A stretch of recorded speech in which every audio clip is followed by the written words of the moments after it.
Então, para onde recorrer? Percebe-se isso mesmo.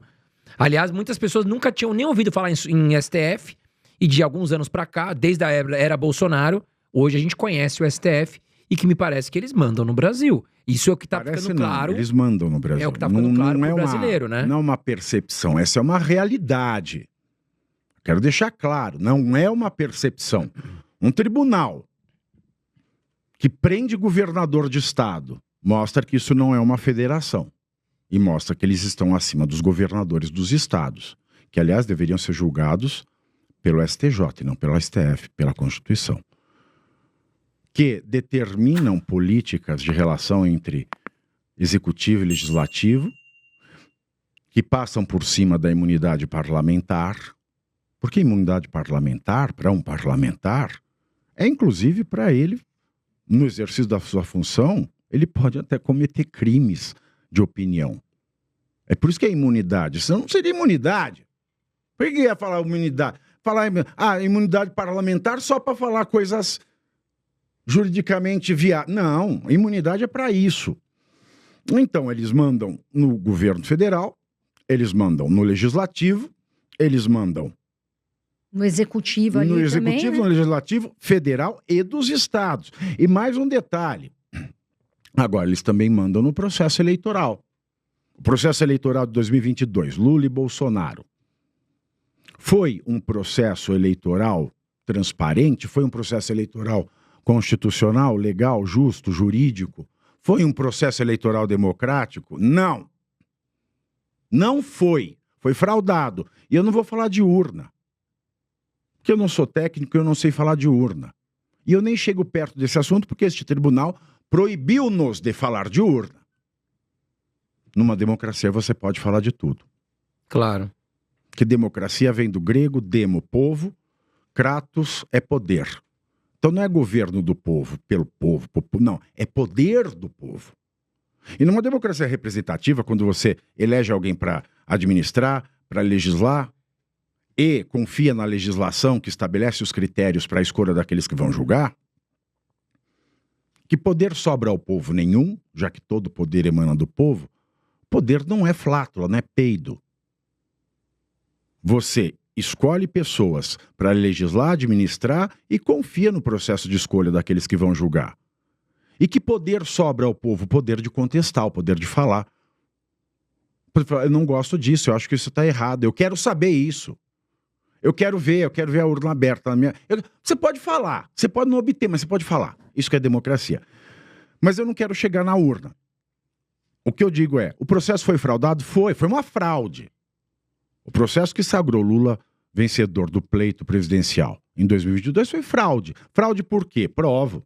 Você pega, abre a lei eleitoral, tá lá escrito que o TSE, Tribunal Superior Eleitoral, só pode fazer regulamentações das eleições até o dia 5 de março do ano das eleições.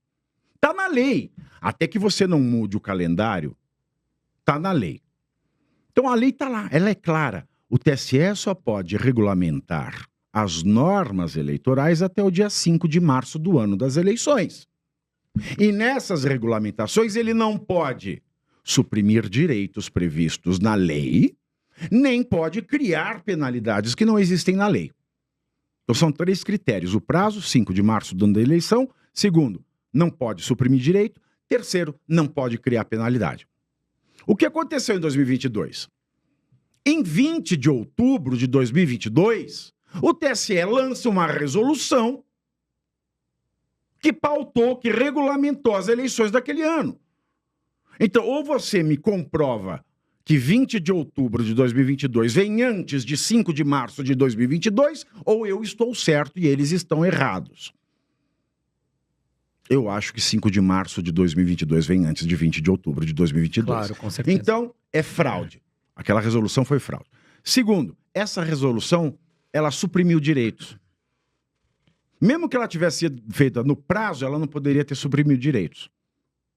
E mesmo que ela tivesse sido feita no prazo e não tivesse suprimido direitos, ela criou penalidades. Então ela é triplamente fraudulenta. E foram essas resoluções que tiraram perfis pró-Bolsonaro das redes sociais, Foi essa resolução que fez com que apoiadores de Bolsonaro tiveram direitos e garantias violados. E uma outra coisa mais absurda ainda, quando o Bolsonaro entrou com aquela ação falando da fraude no tempo de rádio, com um laudo técnico, muito ruim, aliás, o laudo técnico, Bolsonaro podia ter perdido aquela ação, mas aquela ação precisava ter sido distribuída, analisada e julgada. O que o Alexandre de Moraes fez não existe na lei. Ele pegou a ação, indeferiu de plano e aplicou uma multa de 20 milhões.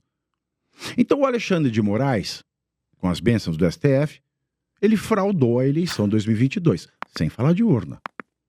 O processo eleitoral foi fraudado, isso eu não tenho dúvida. Ou você queima todos os livros e apaga todas as publicações de lei, porque basta olhar a lei, está escrito. E quando ele fez isso, e se sentiu muito confortável, e quando ele mandou prender em flagrante o Daniel Silveira, veja bem, isso aqui não é uma defesa do que o Daniel Silveira fez. Mas eu estou falando como jurista. Prisão em flagrante por um vídeo na internet. É possível? Não. Flagrante só existe em três tipos. O primeiro é o flagrante imediato, o próprio. Quando alguém... Você está com a arma na mão, eu cheguei e vi você dando tiro com a arma na mão, eu falo, esteja preso. Esteja preso, correto, mas é uma brincadeira. O povo leva a sério. Então a pessoa vai presa em flagrante. Quando você viu a pessoa fazer pá, com o revólver, saiu correndo, aí começa a perseguição, você pega, é o flagrante, continuado. E tem uma terceira hipótese, que é o flagrante impróprio, que é assim, o cara matou, pá, saiu correndo. Aí chegou a polícia, perguntou para as pessoas, quem matou é assim, assim, ele tem tais características, ele matou com uma arma de fogo. Começa-se uma perseguição e algum tempo depois, pode ser 1, 2 dias depois até, você acha a pessoa dessa descrição com a arma do crime. Você pode prender em flagrante também. No caso do Daniel Silveira, ele fez um vídeo, não sabe-se quando, aí ficou flagrante eterno, que não existe na lei. Quando o Alexandre de Moraes sentou no banheiro, abriu, viu o vídeo, falou, é prisão em flagrante. Mas o crime de ofensa, crime contra a honra, não comporta a modalidade de prisão em flagrante. Então ele errou, porque não há flagrante eterno, não foi nenhuma das 3 hipóteses legais. Errou porque o tipo penal não admite prisão em flagrante, calúnia, injúria e difamação. E depois porque ele é parlamentar. E os parlamentares consentiram com isso. Aí o STF se sentiu mais forte. Veja, nós conseguimos mandar no legislativo, eles não estão nem aí para a própria imunidade parlamentar, nós mandamos no processo eleitoral e ninguém falou nada.